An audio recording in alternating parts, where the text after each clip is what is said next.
Hey guys, it's Liko. I just finished reading Geekerella and I wanted just to share like a review of it with you guys. I'll do like a spoilery free thing and I'll probably start talking about some things that'll spoil the book because I can't help it. I really enjoy it. This is a Cinderella retelling and it's really cute because it's basically about like some, I would call her like a Trekkie nerd, except the show is Starfield. I like both shows, honestly, so I could relate to this book, and I'm a big nerd or geek, really. So this book was really cute for me, and it hit me in all the feels. It did start off a little slow for me. It was pretty predictable because this is like a retelling, so you know, the evil stepmom, which I love that she called a step monster, and you know, the two evil stepsisters, and just some of the events like the magic pumpkin, the food truck that she worked on. That was really cool. It's just really cool about how Prince Charming just happens to be like some movie star. I thought that was awesome. It's windy today. But this movie star isn't like any other typical movie star. He's really like some normal teenage kid that, you know, just wants a normal life. And like the two of them start texting, and I think it's really cute how they started texting, because I mean, this isn't really a spoiler, but you know, her dad was like some like big nerd too, and he started the Starfield like ExcelsiCon, I think is what it's called, and she inherits her dad's phone, and he's trying to get out of the signing or out of the con altogether, and he starts texting her phone thinking that it's not her but maybe like her dad, which was the program director at the time, and they just started talking, and then they never stopped. And then, you know, like they basically, you know, like in Cinderella, like they go to a ball, or the con, the ball, and then he comes after her and gets her in the end, and it's a happily ever after. But it's really cute. So I'm going to talk about some spoilers, so if you haven't read this book, then click away from this video. But if you haven't read it, I really suggest you do. I did give this book a 4 stars on Goodreads, probably 4.5 stars, because I really do enjoy this book. Like, as soon as I finished it, I wanted to turn to the first page and just reread it again. It's really cute.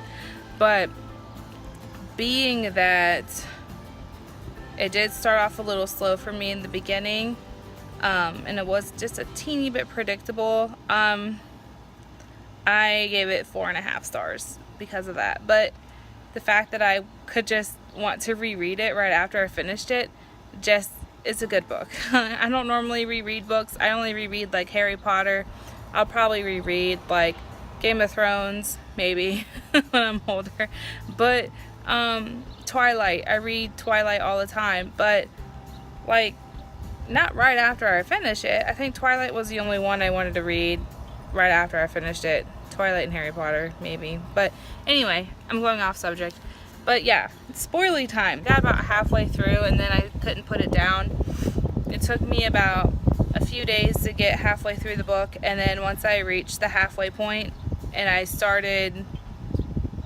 read this morning and I got to like part 3, and then I couldn't stop. I had to keep going, and I just wanted to like die when Cal, or Calliope, she's awesome. She's actually not an evil stepsister like we all think her to be. She's pretty cool, and just like the way that she helps Elle out. Now, is it Elle or Ellie? I say Elle. But the way that she helps her out in the end, and the fact that Sage, you know, she's a lesbian, so I give the author points for including diverse characters. But Cal ends up being her like girlfriend. That's amazing. Like, that I was totally not expecting that, because you know, the two evil stepsisters and then the step monster, like she likes to call Catherine, her mom, or her stepmom.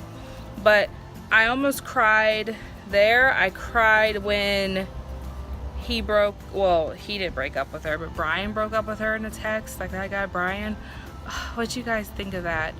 Like, oh my goodness. And then when they start talking to each other and saying Ablena and Ablen, and it was just mushy gushy for me, but in a really good geeky way. I really loved it, and I don't know, I'm really glad that the dog, she ended up keeping the dog, like the neighbor's dog that Catherine was so mad about, and then like the neighbor was just going to take to the pound. Catherine was just a bitch. I really didn't like her. Chloe was no better. Chloe could go rot in hell. Like at the end, she like dyes her hair and is like taking the credit for being the girl. Like, well, no, like in Cinderella, she's taking the credit for being Geekerella just for her vlog, like her YouTube thing. And it's like, come on, guys. I don't really think there's any YouTuber out there who would do something shady like that, but it's not really what YouTube's about, is it? I mean, I'm not here to get famous. Like, I'm just here to talk about books. But there was like some things that I really like, the fact that, like, even though Cal just kind of sat back and watched things happen for a while, like, I didn't like that at all, but she redeemed herself in the end. I really love how her and Sage just become like these like inseparable best friend pair, and the fact that she helps her with her costume. It was like a mashup between her dad and her mom's costume. I thought that was really cool, but because like it broke my heart when they finished Carmen Dore's like costume for her, like her dad's costume. Like all the alterations were done and everything was perfect, and then she comes home and then like her sister Chloe like rips the costume, tears the crown, rips the tickets, and like steals the passes, and such, like, I don't know, I just wanted to fucking kill her.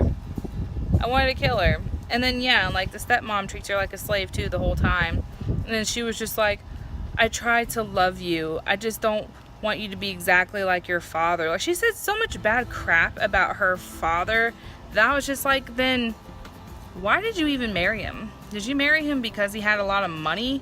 Did ExcelsiCon give him like a bunch of money and fame and notoriety that she just had to take it? Because she never said like really any good things about him. She just wanted to change him, like right when they got married. And then when he died, she wanted to change Elle too.